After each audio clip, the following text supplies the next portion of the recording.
Tuhan, terima kasih Tuhan menuntun kami sampai di penghujung tahun 2023. Kami ada dalam ibadah ini dan yang paling baik bagi kami Tuhan, yaitu kalau kami berdiam diri di hadapan hadirat-Mu dan mendengarkan pemberitaan firman.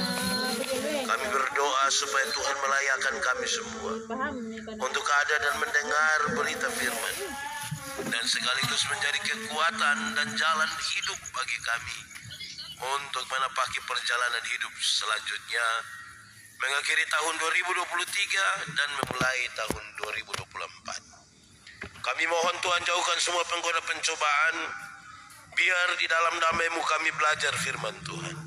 Kami rindu pada firman-Mu. Berfirmanlah bagi kami Tuhan. Di dalam nama Yesus firman yang hidup itu kami berdoa. Amin. Bapak Ibu Saudara-saudara, tema kita di malam hari ini yang ditetapkan oleh Majelis Sinode Gemit adalah Yesus memberi terang hidup bagi orang percaya. Yesus memberi terang hidup bagi orang percaya. Pembacaannya terambil dari Injil Yohanes pasal 8 ayat 12 sampai ayat yang ke-20. Injil Yohanes pasal 8 ayat 12 sampai ayat yang ke-20. Saya jemput jemaat Tuhan berdiri. Yesus adalah terang dunia. Maka Yesus berkata pula kepada orang banyak, katanya, "Akulah terang dunia, barang siapa mengikut aku, ia tidak akan berjalan dalam kegelapan, melainkan ia akan mempunyai terang hidup." Kata orang-orang Farisi kepadanya, "Engkau bersaksi tentang dirimu, kesaksianmu tidak benar." Menjawab Yesus kepada mereka, katanya, "Biarpun aku bersaksi tentang diriku sendiri, namun kesaksianku itu benar, sebab aku tahu dari mana aku datang dan kemana aku pergi, tetapi kamu tidak tahu dari mana aku datang dan kemana aku pergi. Kamu menghakimi menurut ukuran manusia, aku tidak menghakimi seorang pun, dan jikalau aku menghakimi, maka penghakimanku itu benar, sebab aku tidak seorang diri, tetapi aku bersama dengan Dia yang mengutus aku. Dan dalam kitab Taurat-Mu ada tertulis bahwa kesaksian dua orang adalah sah. Akulah yang bersaksi tentang diriku sendiri, dan juga Bapa yang mengutus aku bersaksi tentang aku." Maka kata mereka kepadanya, "Di manakah Bapamu?" Jawab Yesus, "Baik aku maupun Bapakku tidak kamu kenal. Jikalau sekiranya kamu mengenal aku, kamu mengenal juga Bapakku." Kata-kata itu dikatakan Yesus dekat perbendaharaan, waktu ia mengajar di bait Allah, dan tidak seorang pun yang menangkap dia, karena saatnya belum tiba. Demikian firman Tuhan. Berbahagia setiap orang yang mendengar firman, memelihara dan melakukan dalam hidup setiap hari. Haleluya. Silakan duduk semuanya, Bapak Ibu, saudara-saudara semua, shalom. Selamat malam. Ada sukacita. Saya lihat saudara kurang sukacita ini. Ya, kasih salam dulu saudara di samping kiri kanan dulu. Ini akhir tahun 2023 ini. Nah, kita bersyukurkan kita bisa melewati, ada banyak tantangan tapi masih bisa lewati. Baik. Bapak Ibu Saudara-saudara, sebelum saya berkhotbah, saya akan sampaikan 3 hal pertama. Yaitu 1, besok pagi jam 9 gereja tahun baru. Tolong supaya datang. Sudah ikut ibadah kunci tahun, harus ikut ibadah tahun baru. Atau saudara rencana tidak masuk lagi di tahun baru. Jadi kalau sudah ikut kunci tahun, besok jam 9 ikut lagi ibadah tahun baru. Tema kita adalah Tuhan Yesus itu memberi terang hidup bagi orang percaya. Pembacaan dan tema ini sebenarnya saudara-saudara mengajak kita untuk memahami bahwa terang diperlukan karena dunia dan manusia sementara ada di tengah-tengah kegelapan. Sebelum kita lebih jauh, saya ajak kita renungkan. Coba saudara renungkan sedikit. Punya pengalaman dalam kegelapan kok tidak? Saudara pernah punya pengalaman dalam kegelapan kok tidak? Dalam kegelapan itu pengalaman banyak. Bisa pengalaman baik, bisa pengalaman buruk. Tapi yang gelap itu selalu akan menyisakan 1-2 pengalaman kecil. Contoh, saya ingat tahun 96 masuk pertama kali teologi di Kupang, kami datang. Waktu itu kan senior itu terlalu berkuasa. Bagi yang kuliah pasti tahu bahwa peraturan tentang senior itu hanya 2 pasal. 1, senior tidak pernah salah. Kedua, kalau bersalah tinjau kembali pasal 1. Jadi kami rasa sedikit tertekan. Satu malam listrik mati. Saya duduk di bawah pohon kom, ada teman seangkatan lewat. Karena gelap dia tidak tahu saya, maka saya panggil dia. Adik. Iya kakak. Datang. Dia mulai datang menuju saya bilang berlutut dari situ. Dia berlutut betul-betul menuju saya. Pas sampai saya pemuka, saya bilang bangun sudah. Pas dia tahu itu saya, dia macam mau bunuh saya. Dalam gelap ini bisa kita tipu. Dalam gelap. Kedua, saya melayani di Alor waktu itu. Ibu pendeta mau pergi, jadi saya bilang boleh. Habis satu pelayanan kami pulang kira-kira jam 12 malam, jalan kaki kira-kira 1 kilometer menuju tempat tinggal. Ada satu jalan yang sempit betul itu. Ini jurang, ada banyak pohon gelap itu. Saya lihat ada sesuatu di itu pohon. Saya bilang kepada ibu, waktu itu dia belum ibu, Non, di sini kalau lihat apa-apa tidak usah takut, biasa-biasa saja, tidak usah.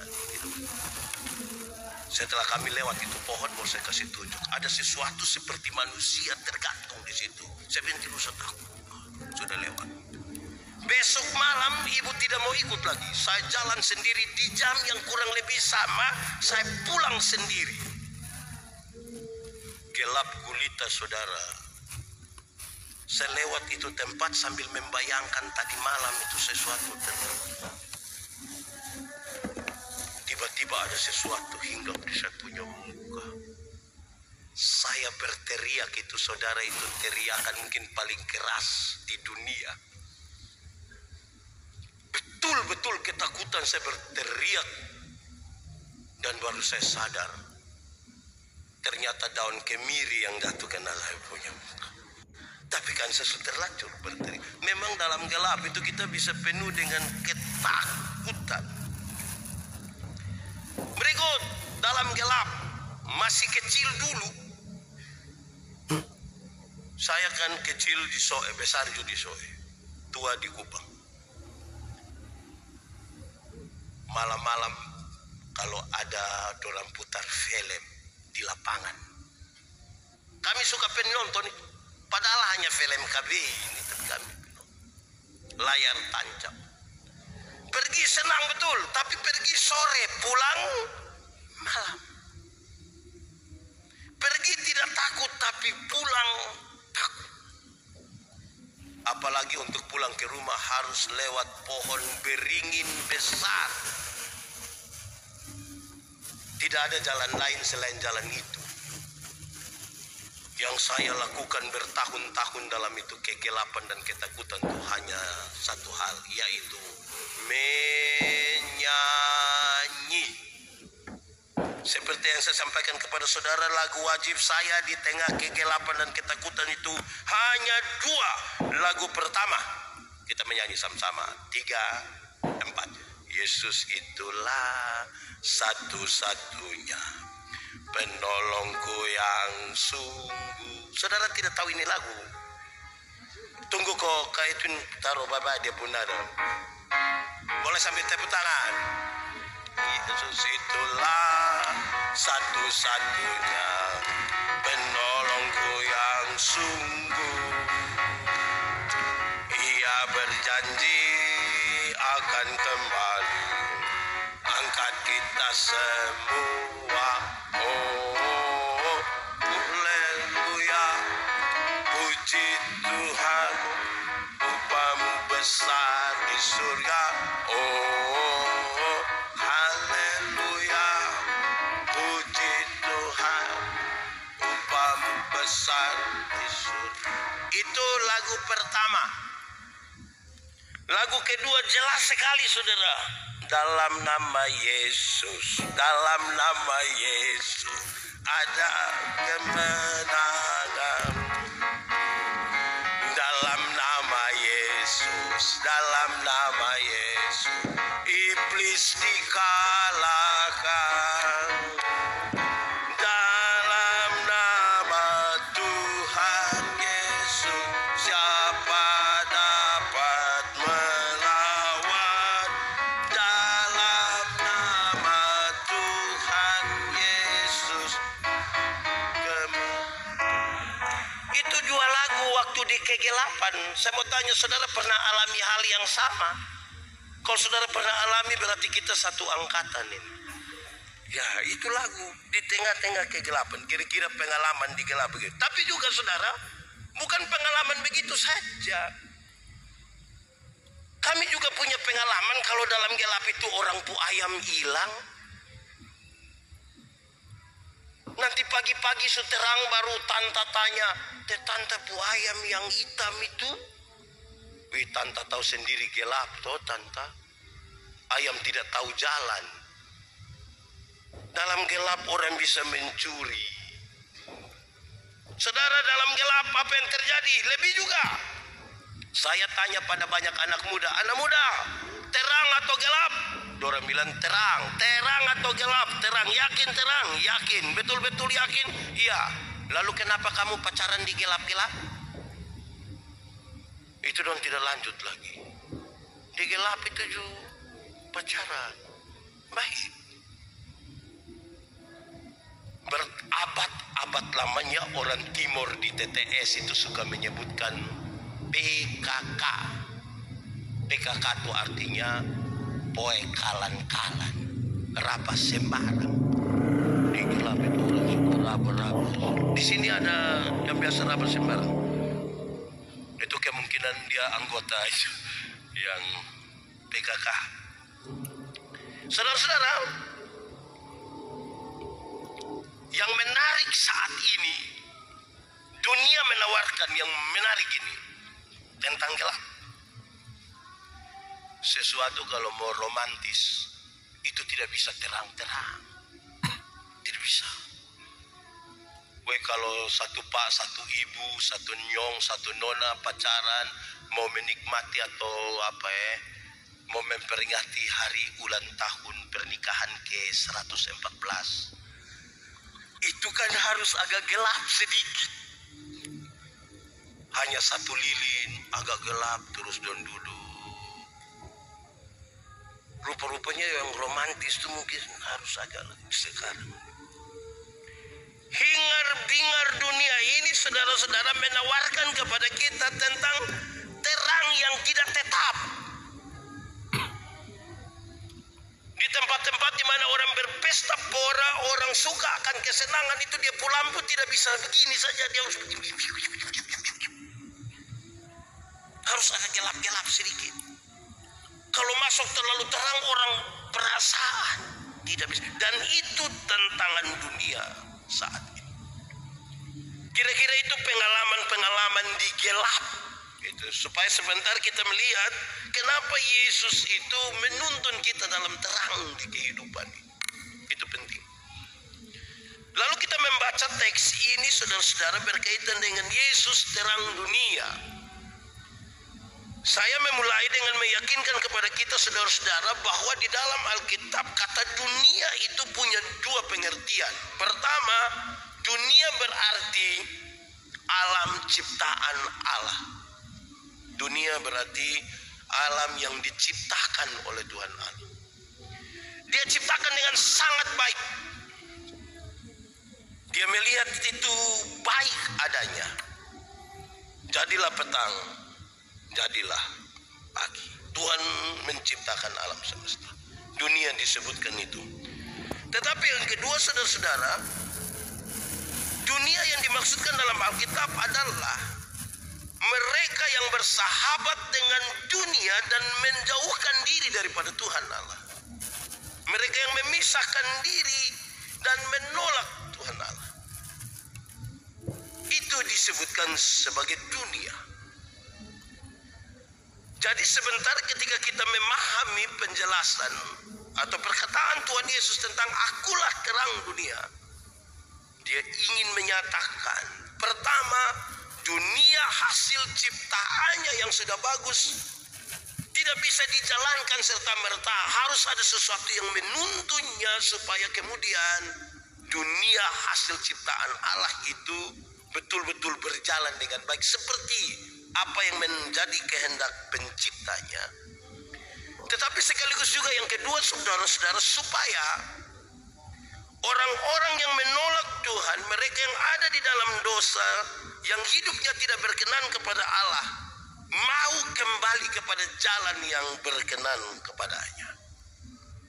Pembacaan tadi di bagian yang terakhir ayat 20 menyebutkan tempat di mana Tuhan Yesus menyatakan hal ini terjadi di Bait Allah, di sekitar tempat perbendaharaan yang terletak di Serambi Wanita. Serambi Wanita dikhususkan untuk para wanita karena wanita tidak boleh melewati batas itu. Ada tempat khusus bagi mereka. Mereka hanya boleh melewati tempat itu kalau benar-benar ingin untuk mempersembahkan korban di atas mezbah di halaman para imam. Di Serambi itu ada kira-kira 13 peti. Itu peti uang, tempat di mana orang mempersembahkan korban. Dengan demikian, saudara, tempat itu adalah sebuah tempat yang ramai, yang penuh dengan orang, penuh dengan manusia. Ada orang banyak di situ. Jadi situasi itu kemudian membuat Tuhan Yesus menyebutkan, akulah terang dunia. Pengajaran itu terjadi di hadapan banyak orang. Juga dalam sebuah konteks bahwa pada malam hari pertama dilakukan upacara tersebut, saudara-saudara, di Bait Allah. Ada upacara penerangan bait. Upacara ini dilakukan di halaman para wanita tadi. Ada 4 kandil tempat lilin yang bercabang. Pada waktu hari menjelang petang, maka keempat kandil itu dipasang dan dikatakan oleh banyak orang bahwa kandil-kandil itu memancarkan cahaya yang amat terang ke seluruh penjuru kota Yerusalem, dan sepanjang malam sampai ayam berkokok. Pada pagi hari berikutnya, orang-orang termulia, orang-orang paling bijak, orang-orang yang paling suci di Israel, mereka menari-nari di hadapan Tuhan sambil menyanyikan mazmur sukacita dan puji-pujian, dan orang banyak menontonnya. Konteksnya begitu kira-kira. Ada 4 kandil tempat orang bakar lilin. Mereka bilang kalau sudah mulai bakar dan menyala itu menerangi seluruh kota Yerusalem, dan sampai pagi ketika ayam berkokok itu, para bijak, para kudus itu, orang-orang suci itu, mereka menari-nari di hadapan Tuhan, membaca mazmur, mereka menari dan dinonton oleh orang-orang. Sekarang Yesus menyebutkan dirinya, akulah terang dunia, melebihi terang yang tadi kamu sebutkan pada kandil-kandil itu, cahaya yang memancar dari Bait Allah. Akulah terang dunia. Pernyataan Tuhan Yesus ini justru diprotes oleh orang-orang Farisi. Kenapa mereka protes, saudara-saudara? Bagi mereka tidak ada alasan, tidak ada pandangan yang mendukung apa yang Tuhan Yesus katakan. Kenapa? Karena bukti-bukti tidak cukup kuat. Menurut hukum orang Yahudi, sebuah pernyataan harus didasarkan atas bukti dan atas 2 orang saksi. Itu yang membuat mereka tidak mau percaya terhadap pernyataan Tuhan Yesus itu. Saudara-saudara, terlepas dari itu, karena tema kita menyebutkan Tuhan Yesus memberi terang hidup bagi orang percaya, maka saya akan lebih fokus di sini. Tadi itu gambaran dari situasi dan teks. Tetapi saudara-saudara, bagi mereka yang mau mengikuti Yesus, penjelasan Tuhan Yesus itu paling tidak membawa orang-orang yang mengaku percaya kepada Yesus, termasuk saya dan saudara. Mengikuti Yesus itu harus seperti seorang budak yang ikut kepada tuannya, harus seperti itu. Kalau penjelasannya seorang budak mengikuti tuannya, bahkan nyawanya pun ada di tangan tuannya. Seorang tuan berkuasa penuh atas nyawa sekalipun dari budaknya.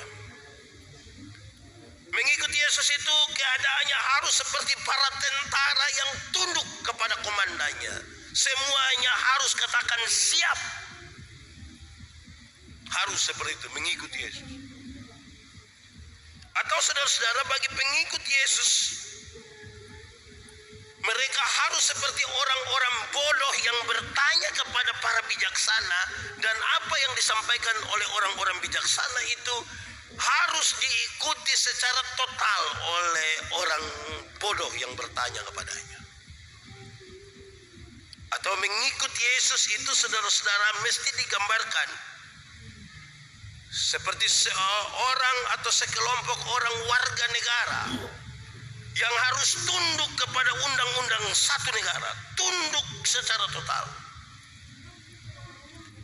Atau saudara-saudara, mengikuti Yesus itu harus digambarkan jelas seperti seorang murid yang mengikuti gurunya, seorang murid yang ikut gurunya. Mulai dari dia mencium tangan gurunya sampai dia melakukan apa yang dilakukan oleh gurunya, supaya dari apa yang dilakukan olehnya orang mengenal gurunya. Kira-kira penjelasannya demikian.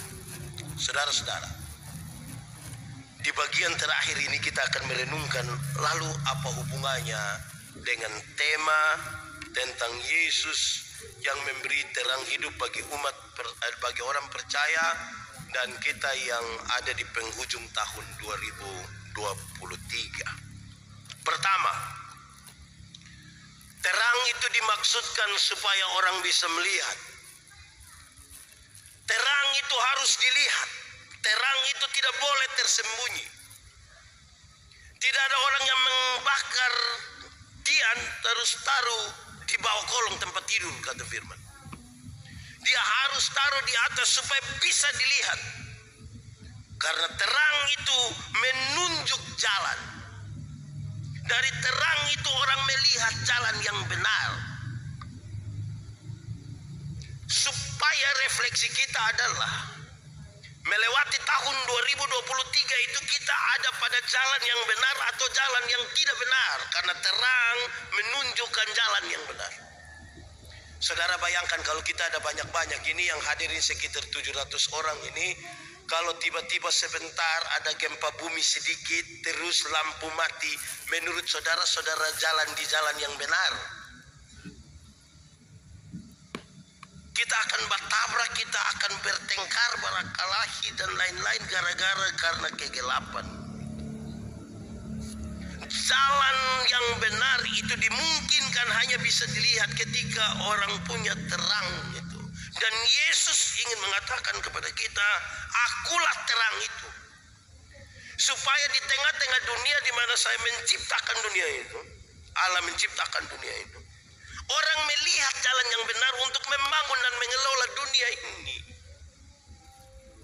Supaya mereka yang selama ini tinggal di dalam kegelapan dan tidak mengikuti jalan yang benar, mesti keluar dari kegelapan dan masuk ke dalam terangnya yang ajaib. Kalau orang mengaku bahwa dia itu dituntun oleh Tuhan, kalau dia mau memberi dirinya dituntun oleh Tuhan, Saudara-saudara, semua jalan itu disangkakan oleh banyak orang sebagai jalan yang benar. Kita bisa sebutkan satu hal begini, orang lain bisa sebutkan hal lain, semua bisa menyebutkan banyak hal yang kita sebut sebagai jalan-jalan. Tetapi jalan itu benar atau tidak benar, saudara-saudara, itu dilihat dari apa yang Tuhan Yesus katakan. Tuhan Yesus mengajarkan kepada kita banyak sekali hal untuk kita melihat bahwa yang ini benar, ini salah, ini betul, ini tidak betul, dan lain-lain. Saya bilang kepada saudara bahwa kebenaran dalam Alkitab, salah satu unsur kebenaran dalam Alkitab adalah kebenaran yang dibangun di atas pulihnya hubungan antara manusia yang berdosa ini dengan Tuhan Allah. Itu namanya kebenaran. Kita bisa menilai dan kita bisa mengukur sekaligus, saudara-saudara, kita berkomitmen yang baru tentang hal itu. Kedua, terang itu pembimbing. Terang itu membimbing. Saudara kalau pulang ke Kupang, terbang dari Surabaya datang, terus mau landing di bandara situ, semalam itu butuh lampu. Ada lampu biru, ada lampu merah kok, tapi mungkin mangkali biru yang di pinggir-pinggir. Supaya itu pesawat itu turun di itu jalan yang kiri kanan ada lampu. Saudara bayangkan kalau setaro yang biru baru tiba-tiba dia pindah ke lampu yang mati hidup begini, hancur itu. Jadi saudara-saudara, terang itu membimbing, terang itu menuntun kita supaya tidak mengalami kecelakaan dan mara bahaya. Saudara-saudara, dia selalu akan ada dan memberikan kepada kita jalan supaya dalam situasi seperti apapun orang tidak mengambil jalan yang salah, tapi jalan yang dituntun oleh Tuhan. Ketiga, terang itu dimaksudkan, saudara-saudara, untuk memberi peringatan.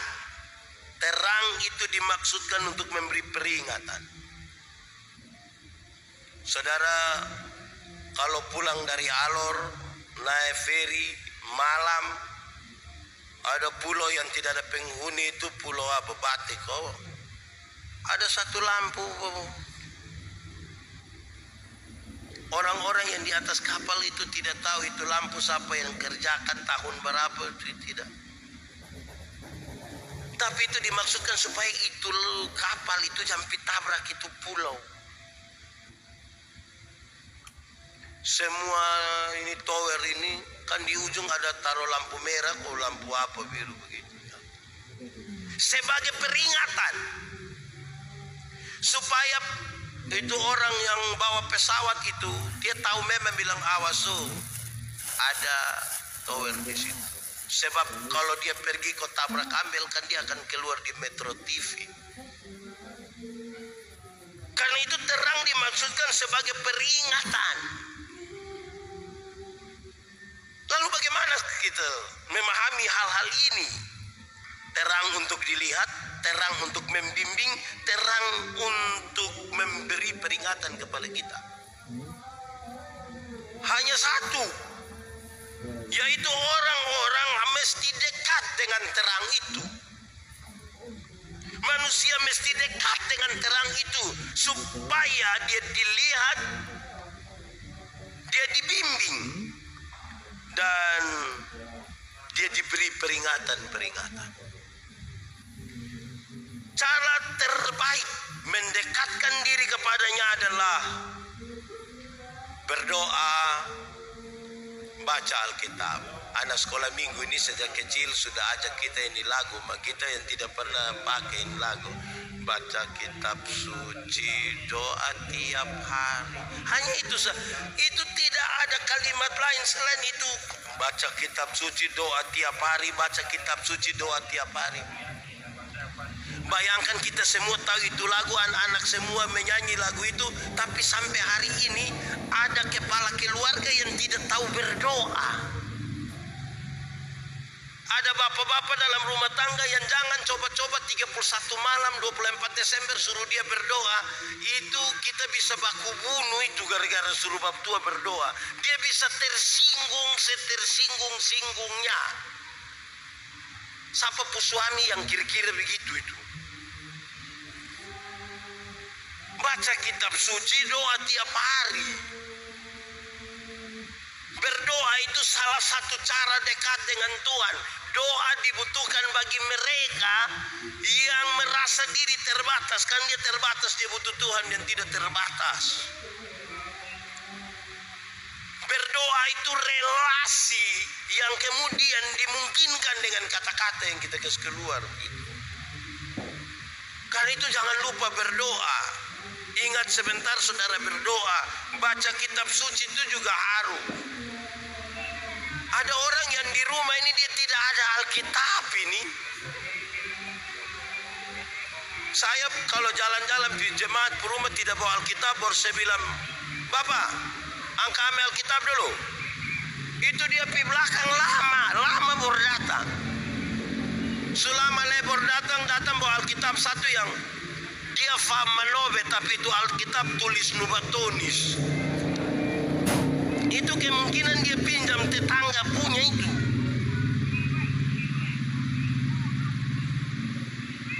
Alkitab tidak ada tapi motor dua. Kalau Alkitab tidak ada tapi motor dua, itu hanya dua kemungkinan. Kemungkinan pertama adalah harga Alkitab itu lebih mahal dari motor, sehingga dia bisa beli motor tapi tidak bisa beli Alkitab. Kemungkinan kedua itu mangkali dia hafal habis itu Alkitab. Jadi mau beli untuk apa? Kalau dia hafal tinggal kasih tahu Yohanes 8 ayat 20, dia tinggal omong. Bapak Ibu semua, tolong kau baca Alkitab dulu. Baca. Hanya 4 bulan sudah baca habis satu Alkitab. Ini story tidak berhenti. Kita khotbah juga periksa orang ke story satu begini.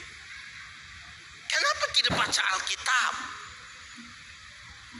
Sebentar habis khotbah ini, 5 menit habis khotbah ini, ada untuk tulis komitmen, lebih tulis komitmen. Saya mau baca habis Alkitab. Saya mau kasih tahu jemaat Tuhan semua yang dikasihi dalam Tuhan Yesus. Saya mau kasih tahu saudara, yang subaca kas habis belum tentu mengerti. Yang subaca kas habis belum tentu mengerti. Apalagi tidak baca, apalagi baca setengah-setengah. Supaya terang itu menuntun kita dan kita tahu betul Tuhan Yesus itu menuntun orang dalam terang. Itu yang harus kita lakukan. Baca kitab suci, doa, baca kitab suci. Coba sebentar, memang ini kertas komitmen tidak dikumpulkan ya. Tapi coba masing-masing lihat kira-kira dia mau komitmen apa. Itu komitmen itu harus ditulis yang real, yang tidak usah ditafsirkan. Jangan bilang saya berkomitmen akan lebih baik. Lebih baik apa? Jangan hanya bilang akan lebih baik. Misalnya kalau dia lebih baik dalam judi, kan itu salah tuh. Jadi harus jelas dia mau lebih baik apa. Oh, saya berkomitmen mau baca Alkitab 1 tahun ini. Kalau 4 bulan saya sudah bisa habis satu Alkitab. Baru 1 tahun dia sudah baca 3 Alkitab itu.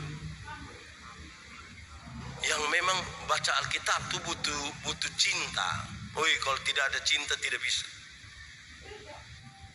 Sebab biar kita mata terang-terang begini, terus kita punya istri suami bilang oke, semua siap hati kita mau baca Alkitab. Pas duduk buka Alkitab separuh. Jadi butuh cinta sedikit baru bisa baca Alkitab. Saudara, saya mau kasih saudara, kalau orang tidak ada cinta Alkitab itu dia tidak akan mau baca Alkitab. Jadi cek sudah, kalau ada orang kita tanya, bisa tidur ke tidak malam-malam? Tidak bisa. Tidak bisa tidur. Coba ini, tidak bisa. Semua obat kulit, coba tidak bisa. Serong kasih dia Alkitab. Pas dia baca, pada mulanya, wah, oh betul. Ternyata ini obat tidur ini. Butuh cinta sedikit. Saudara, kalau saudara ketemu sesuatu yang saudara cinta itu kan, woi, mata. Kedua, jangan meninggalkan terang itu. Jangan meninggalkan terang itu. Terang itu kalau kita kasih pisah diri dari terang, tidak ada pilihan lain, itu kegelapan. Dan dalam kegelapan tadi kita menyebutkan banyak sekali pengalaman dalam kegelapan. Meninggalkan Tuhan itu bahaya, saudara. Lebih tetap di terang itu. Saya baca satu status, bukan orang kasih tahu saya satu status ini. Saya pikir juga betul, tapi itu refleksi juga bagi kita. Dia tulis bilang begini, Adam baru kasih tenggal Hawa sedikit saja, sebentar saja. Ular sutipu Hawa, itu baru kasih tenggal sedikit.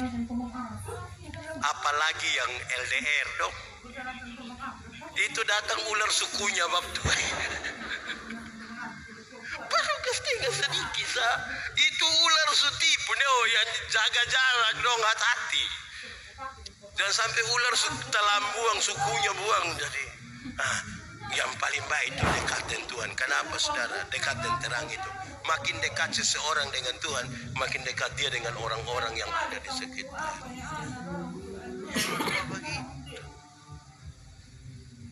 Ini jarang sekali kita dapat.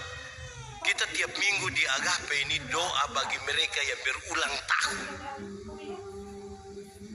Ulang tahun Tuhan, kami berdoa bagi bapak ini, ibu itu, anak ini itu yang ulang tahun. Jarang kita dapat yang suami hadiah kasih dia istri hadiah ke suami, anak hadiah kasih orang tua hadiah kasih anak, hadiah kasih dia orang tua itu, atau yang ulang tahun itu hadiah Alkitab. Jarang kita lihat dia hadiah Alkitab. Terus waktu dengar pendeta khotbah sebentar dong angka hadiah kasih dia pun papa Alkitab juga biar lu mau olok beta. Bapak dua bisa langsung tersinggung itu. Jangan tinggalkan terang itu. Jangan tinggalkan terang itu. Terang itu mesti tetap ada. Biarlah terang itu terus bercahaya di dalam hidup. Terakhir, di penghujung tahun 2023 saudara, mata kita dibukakan untuk banyak sekali hal. Waktu kita mulai 1 Januari tahun 2023 saudara, ada optimisme, ada semangat, ada kerinduan, ada komitmen untuk banyak sekali hal. Sampai 1 tahun berjalan dan di 31 Desember 2023 kita mengerti ada jalan yang mulus, ada kegagalan, ada cinta yang sangat kuat, tapi ada pengkhianatan juga yang kita alami. Ada orang terkasih yang dulunya sama-sama dengan kita, tapi hari ini kita sendiri karena dia telah meninggalkan kita. Kita memulai bersama-sama tahun 2023 dalam sukacita, nyanyian, damai. Tapi di 2023 akhir kita sedihkan kita tidak merayakan Natal bersama-sama, atau karena dia sudah meninggalkan kita lebih duluan. Kita sendirian. Kita bersedih, kita susah, ada juga senang. Tapi baik susah maupun senang, pembacaan tadi, perenungan firman tadi mau supaya baik susah maupun senang kita tidak melepaskan diri dari terang Tuhan itu. Bagi mereka yang susah, sedih, putus harapan, jangan gelisah hatimu. Jangan gelisah hatimu, kata firman. Sebab akulah jalan. Jangan gelisah hatimu, sebab masa depan itu ada. Harapan tidak akan pernah hilang. Bagi mereka yang susah disebutkan, mungkin saudara mengikuti 2023 ini, saudara-saudara, dengan saudara mengambil kesimpulan lebih banyak susahnya. Tapi saudara bisa ada sampai hari ini, berarti ada kekuatan yang menyertai saudara, yang menggerakkan saudara untuk ada sampai hari ini. Masih bisa bertahan hingga hari ini. Mungkin saudara senang sekali sepanjang 2023 karena keuntungan, karena keberpihakan. Ingat, jangan lupa Tuhan ketika saudara dalam kesenangan. Hanya sesaat saja Tuhan meninggalkan kita, kita telah kehilangan semuanya. Berdasarkan itu, saudara-saudara, mari kita tunduk kepala di hadapan Tuhan. Iya. Saya rindu kita ambil waktu sejenak, kita berdoa, mensyukuri firman hari ini.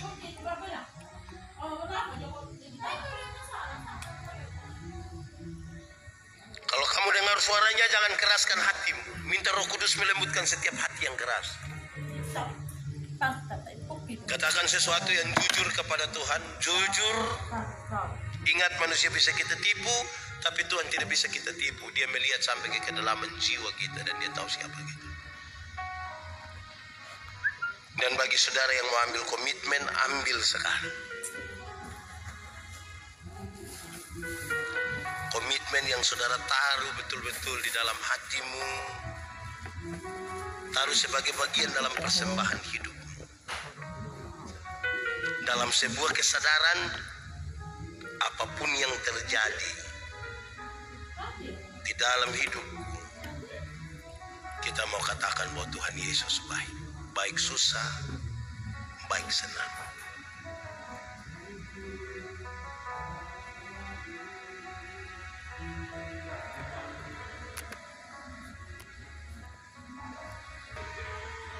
Berharap setiap orang menghafal dengan baik.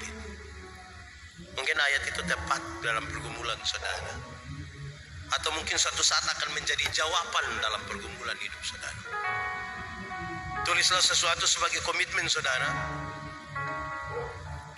Apapun yang terjadi, tetap kita mau katakan Tuhan Yesus baik.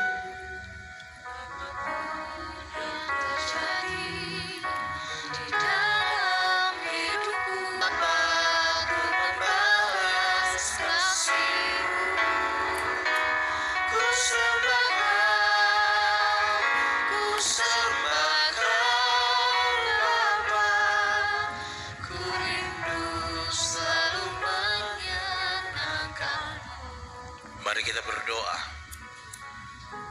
Tuhan, terima kasih untuk firman. Terima kasih Engkau menasihatkan kepada kami supaya kami memahami bagaimana mensiasati dunia milik Tuhan, supaya kami menjalani seturut kehendak Tuhan, dan supaya kami hidup sebagai anak-anak terang. Di tangan kami, di hati kami, di pikiran kami, di mulut kami, telah ada komitmen dari tiap-tiap pribadi. Dengarkanlah kami dan tolonglah kami, sebab jika tanpa Tuhan kami tidak mampu menjalani komitmen itu dengan baik. Berkatilah kami, tolonglah kami Tuhan. Jadilah kepada kami menurut kehendak-Mu. Di dalam nama Yesus kami berdoa. Amin.